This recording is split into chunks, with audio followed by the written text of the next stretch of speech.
Grand format aujourd'hui avec Nicolas Terry, le président du Crédit Mutuel Alliance Fédérale. Merci de nous accueillir, sachant que vous avez fêté les 100 ans de la Fédération Centre-Est Europe vendredi et vous avez mis les petits plats dans les grands. D'abord, un centenaire, comment ça se fête, Nicolas Terry ?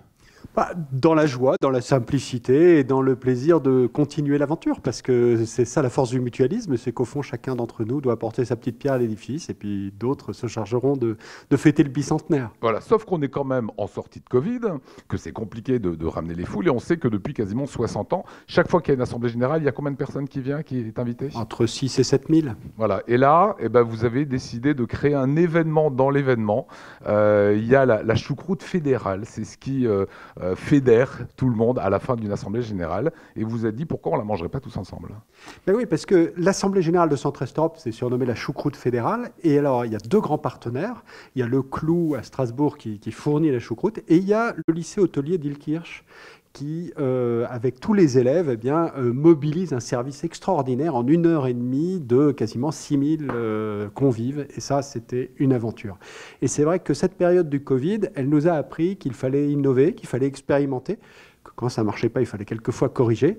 Et on a eu envie avec Daniel Ball, le directeur général, de faire passer ce message-là, avec tous les administrateurs aussi, c'est-à-dire de dire, voilà, on va faire une choucroute à distance, et donc vous allez tous vous réunir dans vos caisses locales, et vous allez fêter ça comme si vous aviez été au Rhenus ou au Zénith à Strasbourg. C'est combien de choucroutes qui ont été distribuées ? 4700. Comment s'est mis la logistique en place ? Comment s'est mis l'organisation ?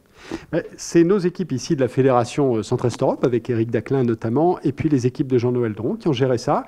Et j'ai reçu le dernier SMS à 10h30, c'est-à-dire juste au début de l'Assemblée Générale, pour dire qu'à 10h17, le dernier colis avait été livré à Lille, parce qu'il y a eu non seulement des livraisons, mais des corrections de malfaçon, des bouteilles cassées, des décès écrasés. Et là, toujours pareil, innover, expérimenter, corriger. On a corrigé. Dans le colis, il y a du foie gras, d'Alsace forcément, il y a de la choucroute. Il y a également, on m'a dit, des bouteilles de vin et des mignonnettes. Et il y a même des collectionneurs de mignonnettes. D'année en année, ils gardent les différentes mignonnettes. Absolument. Certains salariés élus comptent leurs annuités au Crédit Mutuel avec les mignonnettes de l'Assemblée Générale. Alors, il leur manquera toujours la mignonnette de 2020. C'est comme dans les figurines Panini. Il y a le joueur qu'on n'a jamais et qui est introuvable. C'est vrai qu'il n'y a pas eu l'an passé. Il n'y a pas eu l'an passé. Mais bon, on les gardera peut-être un an de plus à ce moment-là. Voilà. Est-ce que c'est une façon d'entretenir quelque part la relation client ?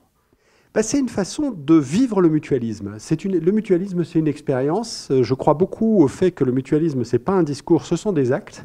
Et c'est une façon de dire à nos élus, à nos salariés, vivez ça aussi avec vos clients. N'hésitez pas, lancez-vous, prenez des risques parce qu'on sera avec vous, on vous fait confiance pour ça. Tiens, sur votre bureau, je vois juste ce vélo. Il y a une opération actuellement, tous au boulot à vélo. Absolument, voilà. À partir de demain. J'espère qu'Alsace est inscrite aussi. Exactement. On a des bons cyclistes chez nous, qui sont redoutables. Un petit mot sur cette sculpture qui trône également ici.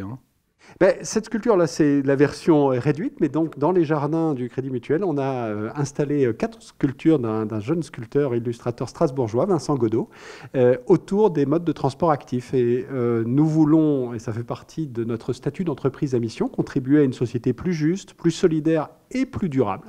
Et c'est une façon de, à la fois, nous engager auprès des artistes, de nous engager localement, et puis de témoigner d'un engagement pour l'environnement et l'amélioration de la vie autour de nous. On a besoin de respirer autre chose que du diesel. Dernière question, elle concerne évidemment, j'ai tendance à dire presque l'après-Covid. De plus en plus de gens sont vaccinés, moins de personnes rentrent en réanimation.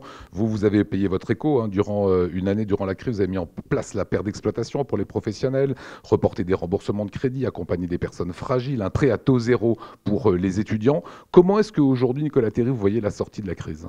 On a un match compliqué entre les vaccins et les variants, et le sentiment qu'on a, c'est que les vaccins, effectivement, progressent bien, et on ne peut que souhaiter que ça s'accélère.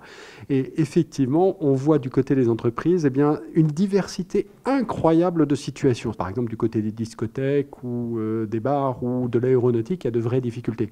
Mais ce qu'on voit, c'est que la clé, c'est la personnalisation de la relation, et donc tous nos conseillers sont aux côtés des clients pour, en fonction de leur situation, répondre aux difficultés. Et je pense qu'on a été, dans le traitement de masse avec le prêt garanti par l'État, avec le report d'échéance il y a 1 an.